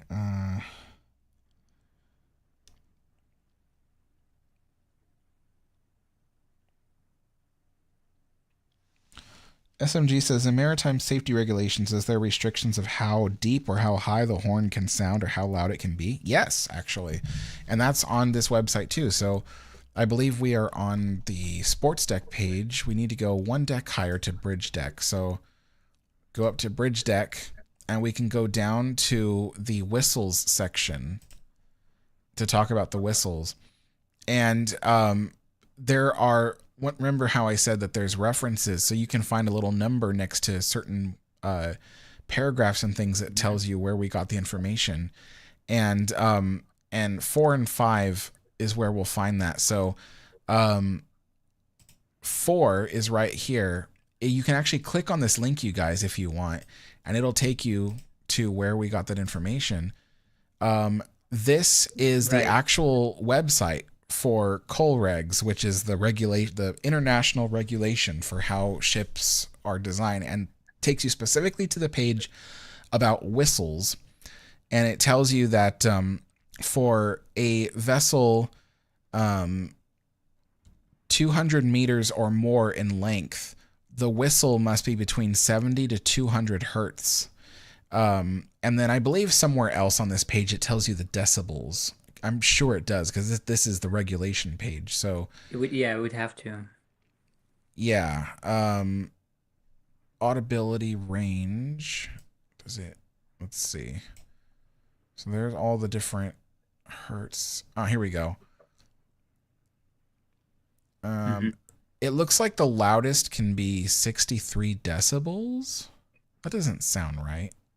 Maybe that's the quietest. Yeah, that's probably the quietest. Is 63 decibels for a large ship. Yeah. But I'm sure there's... here we go. Let's see. Okay, so the sound shall not exceed 110 decibels. That makes sense, because if you're standing right in front of it, that'll make you go deaf. Instantly, yeah. Yeah. So basically, they say as far as practicable, not above 100, but it absolutely cannot exceed 110 decibels.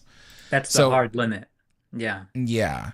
So that's what's really cool about our website, you guys, is that if you're like, oh, I want to know about that, well, if you go to our page about whistles, you'll see where we got the information, and then you can actually read about it yourself, and you'll know where we got that information. That's why this, it's unbelievable. So, this whistle section actually took me quite a while, especially to find the COLREG regulations. Holy moly. Yeah. And then I even found what type of Typhon whistles Queen Mary has. T.575 DVEC. And also, they are called whistles, not horns.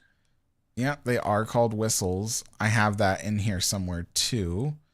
In fact, COLREG regulations says that they are called whistles, and U.S. Coast Guard also calls them whistles. So, not including the company that made them, that called them a whistle.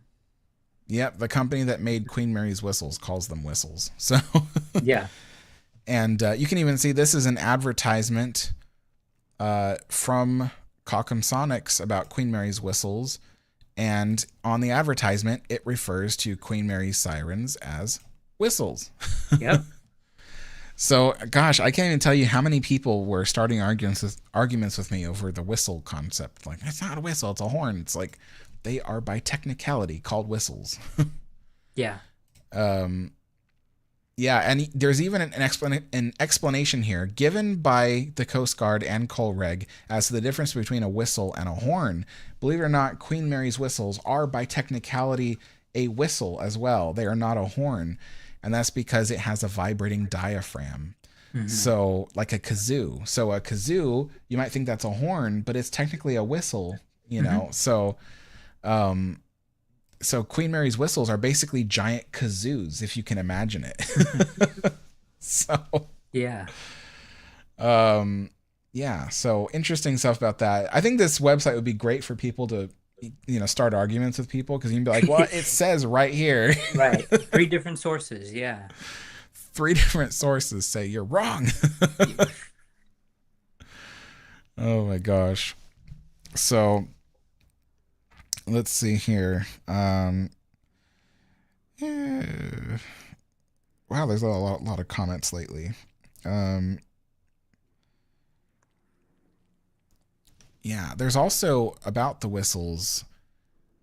The Queen Mary's third whistle, the one that was on the middle funnel, is probably one of the most well-traveled whistles. Oh, because definitely. Not only has it been around the world during World War II, but it was moved onto the Queen Mary II. Which is also going around the world and the North Atlantic. Yes. And the way it got to Queen Mary II was by sailing across the Atlantic on the Queen Elizabeth II. Yeah. So this whistle has been on 3 Cunard queens. Yep. And yeah, it's so interesting. I have a picture of it on the Queen Mary 2, and I was able to confirm that it is the one on the starboard side of the ship.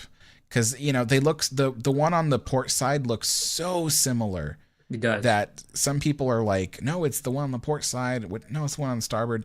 But there is one detail I discovered to Mm. prove that it's the one on starboard side. Uh, if you look at Queen Mary's whistles today, you will see that there is this little knob at the top Yeah, with a that's I think the top of the electric valve.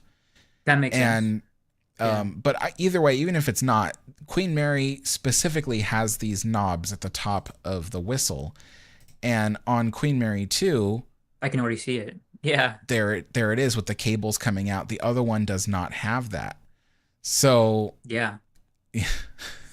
It's incredible, but huh? also because I recently watched, I believe it was um, Ocean Liner Designs had interviewed Stephen Payne, uh, Mm. the designer of Queen Mary 2, and even he said it was the starboard. So I was like, yes, Yeah, yeah. I was right. So yeah, mm, let's see.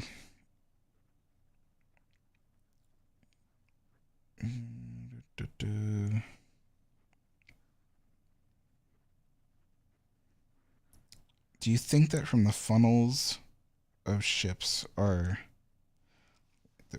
creating pollution due to because the smoke and another? Oh man, I have difficulty reading comments when it's not like, Do you want me to read it? yeah, because I don't Okay. know what he's saying. Do you think from the funnels of ships are creating pollution due to the smoke and other question, is there a possibility of filtering out the smoke? So I think what they mean is at least the original, ships like Queen Mary and such. Because if you do look at footage, the smoke does get pretty black. Um, I think what they're asking is, was there a way to filter that out? Or there perhaps is there any things in place today that filter it out? there is a way, and so do I have it on this page? No. So okay, let me show you the next page.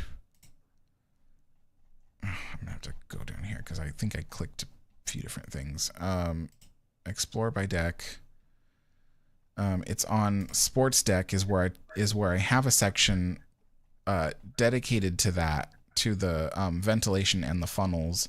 But as you can see, I haven't actually made it yet, so it's not on here yet.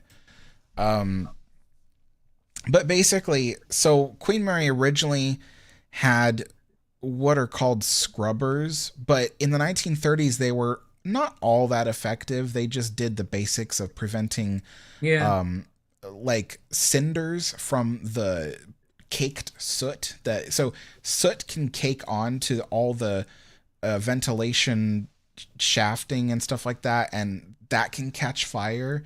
And so they had scrubbers that prevented the burning cinders from flying off the top of the ship and landing on the boat deck and catching the ship on fire. Yeah. But in the 1960s, the city of New York introduced really strict standards for the kind of smoke and pollution that ocean Hmm. liners produce.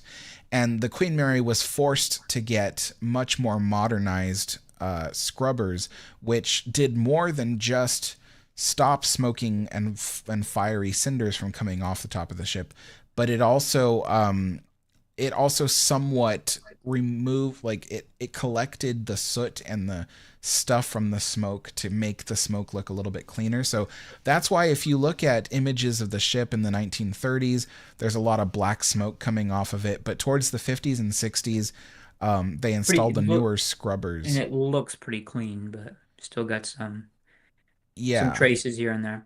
I mean, and if And it counts too, they also had the engineers had periscopes so they could see what color smoke was coming out of the funnel. So yeah, they would try to keep it clear, but You know, sometimes they had overspill and stuff.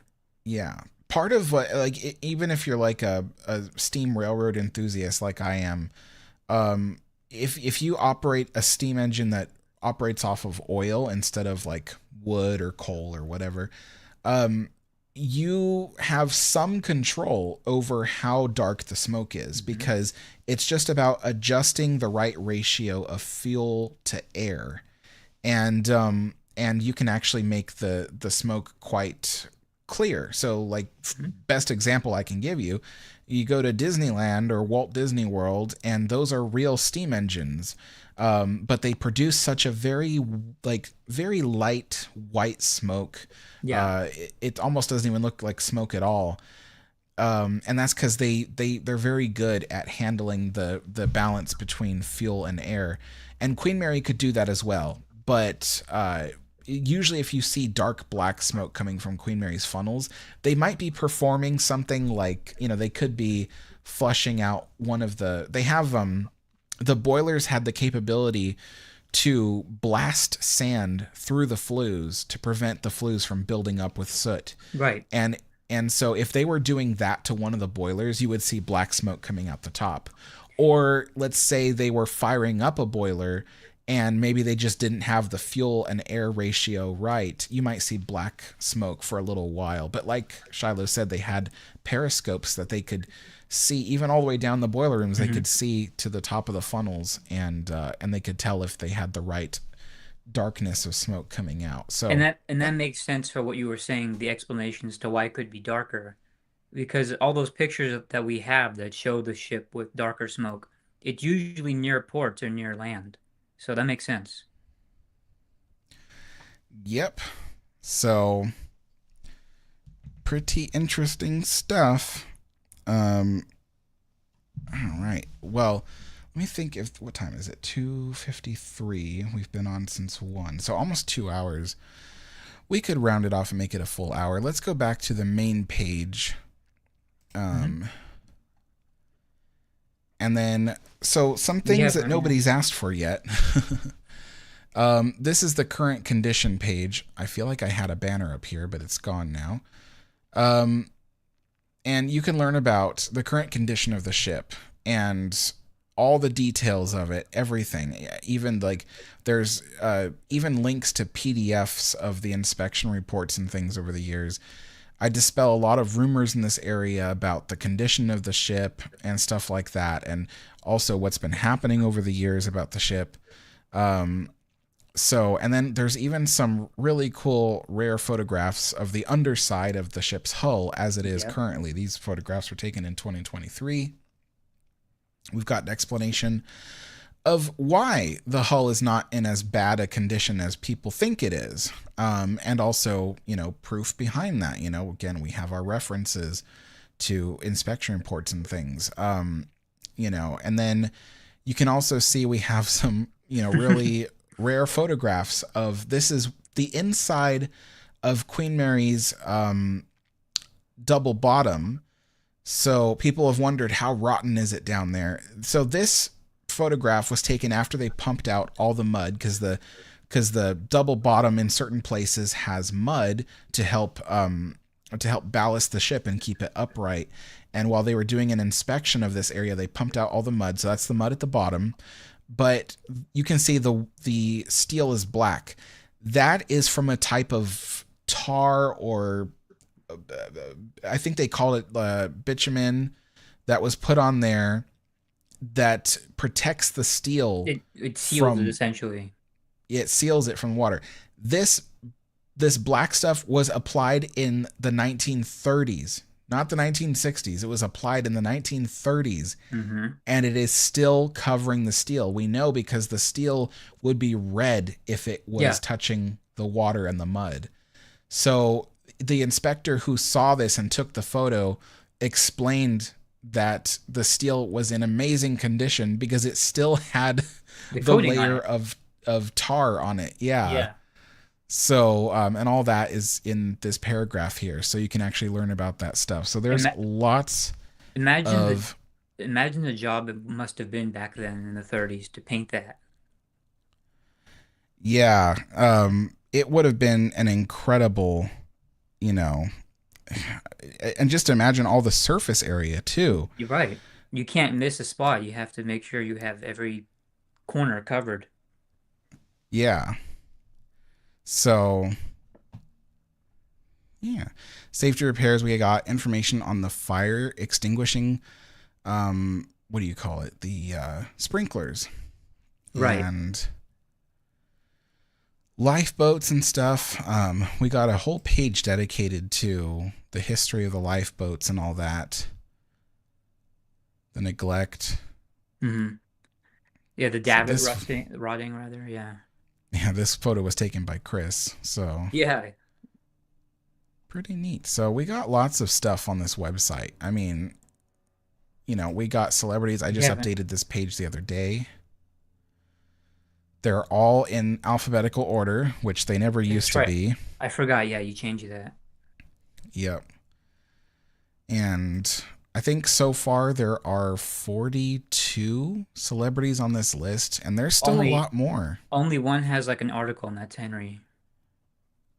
I think, what's her name? Vera Oh, has one too. she has a few pictures that I put on hers, but Henry's the only one that Henry. has like a thing about him. Yeah. Yeah. Let's see. You can learn about Henry Hall on this page. And the most of that paragraph, or the paragraphs rather, are his words. So he wrote that about the voyage. Oh, wow. Hmm. Yeah, that's crazy. Why is this all I don't know. weird? I have to fix that. That's probably You, that's probably with the new skin, huh? you know what? Yeah, it might be. Yeah. Oh, I know why. This was a table that It there was supposed to was be 4 it images, was a but there's table, only yeah. 3 on there. Yeah. Yeah. I have a fourth. I can stick it on there. It was just a photo that I was kind of a duplicate of another. I didn't think I needed it, but maybe. And yeah, and then I added hers on there too. Yeah. Francis Day is on here. In fact, I forgot we had a picture of Francis Day, so I Mhm. put a different picture of her on there, Well, but now I want um, this one. yeah, but the picture that I just saw it when you were scrolling, the one you have of her on Sports Deck, I have a better version of it because I think it has like a thing across of it. Um, I don't know if you do. It was Oh, further there's up. Vera. Yeah, there's very, yeah. Um, Yeah, oh, here we go. Oh, no, I added that. Okay, never mind. Yeah, Yeah. you added this. Okay. So this is the best quality one I have.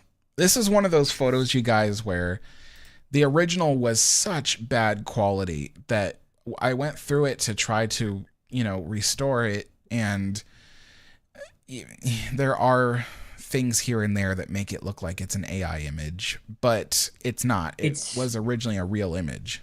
Yeah, but it's better than whatever we had. Yeah.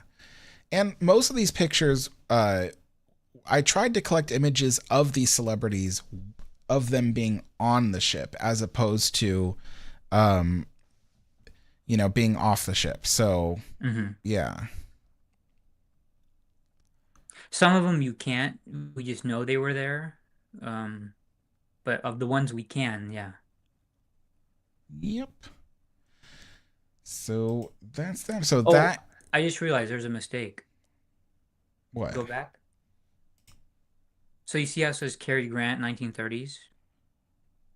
Oh, It yeah. can't be 30s because that's a post-war picture frame. Oh, okay. Well, So I'll we have to fix fix that. that. Yeah. But Okay.